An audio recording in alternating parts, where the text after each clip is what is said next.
Boston police met with Boston nightlife venues today to discuss safety in the wake of two recent abductions.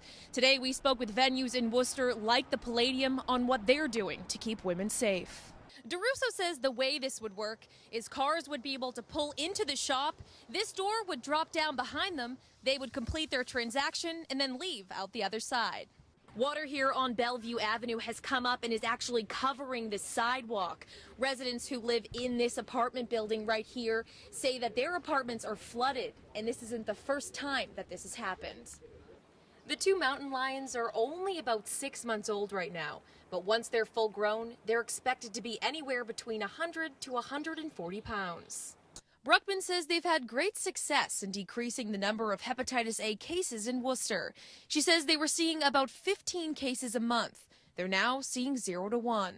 30 Massachusetts communities are designated green communities this year. Today, Shrewsbury was among the central Massachusetts towns recognized. In order to be named a green community by the Department of Energy Resources, there are 5 criteria the city or town must adopt. Tonight, we're hearing from the best friend of the boy who drowned in Worcester's Bell Pond. Good evening, I'm Bottary. 2 more Webster buildings have fallen victim to damage caused by Saturday's tornado. Residents at 41 Main Street were given 1 hour Tuesday to get items from inside. Multiple drownings in Worcester this summer and in past years has sparked a discussion surrounding water safety. President-elect Donald Trump was lying low again today, working at his home with his transition team to put together a Trump administration. Rainstorms causing flash flooding all over central Massachusetts this evening. Streets were not the only things flooding here in Worcester. People were also dealing with flooding in their homes. That standoff lasted for longer than 5 hours. There were no guns or bombs discovered in 38-year-old Benjamin Kimball's car. And what police thought could have potentially been a gun that he was holding turned out to be an Xbox controller.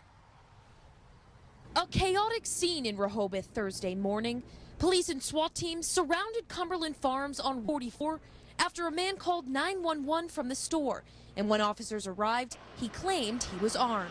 I told the officer to back off. I stated he had a gun and a bomb, and that he was going to blow the place up. Police say 38-year-old Benjamin Kimball entered the convenience store about 6:30 this morning. He purchased a Bic lighter and then asked the store manager if he could use the phone. When the manager handed it over, Kimball ran out of the store with it and called 911. He then got into his car, slid over to the passenger seat, and picked up a gas nozzle, attempting to light it on fire. Luckily, the gas lines had been shut off. Shortly thereafter, they moved 2 armored vehicles into place to block the car. Kimball tried to escape anyway, slamming into one of those vehicles and then taking off on foot.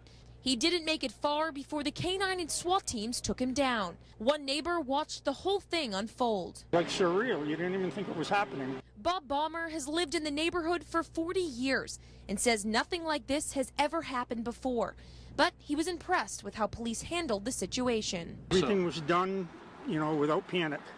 Everything was done well.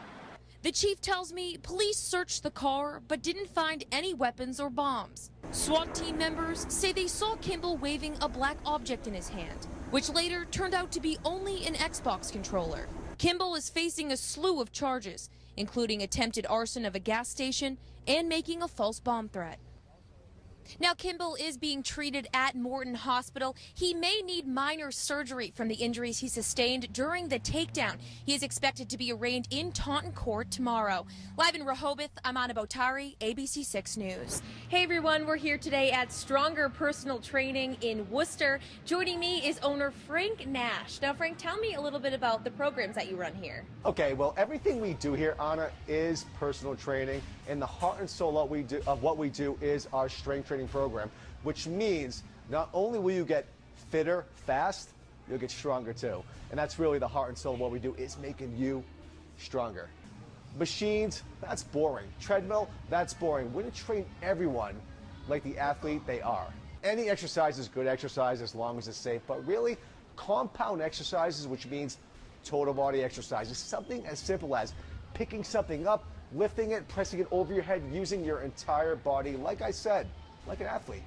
Exercise alone is a terrible vehicle for fat loss. It just is. You just don't burn enough calories. So without nutrition, you have nothing. So with every program includes nutrition as well too, because if 99% of my members are seeking fat loss or weight loss, why would I just work them out? They want to lose weight.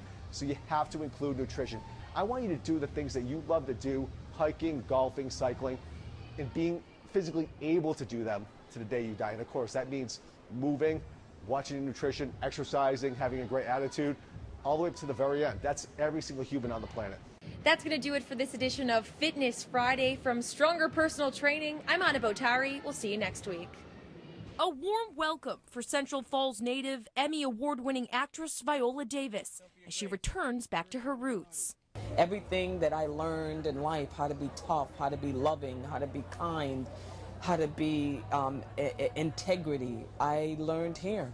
This is the foundation of Viola Davis.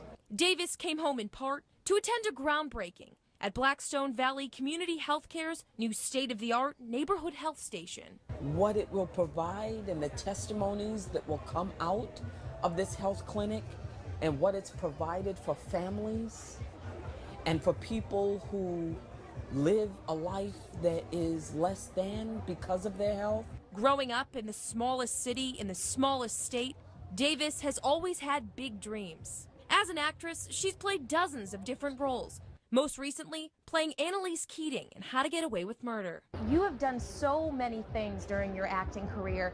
What is your proudest moment? Proudest moment being a mother, my daughter. She's my life, she's my heart. Proudest moment getting married to my husband. Proudest moment winning the Emmy and being able to give that speech and having the courage to give that speech was a proud moment, and to give it with the utmost confidence. Davis is the first black woman of any nationality to win the Primetime Emmy Award for Outstanding Lead Actress in a Drama Series. I had to be joyful, of course. Of course, I won an award. But I had to have an understanding that the award was bigger than me. There was just one more question I had to ask before I let her go. What can you tell us about the rest of the season of How to Get Away with Murder? I will tell you this because I read episode 9. I never thought it could get crazier than the first season. Nobody is safe. Nothing is safe. You have to challenge everything that you know about the show and then just ball it in a really good book and throw it in the trash. Davis says her advice for others with big dreams is that they can't be contained by your sex, resources, or the size of the town that you're in, that you have to dare yourself to dream great. In the newsroom, I'm Anna Bottary, ABC 6 News.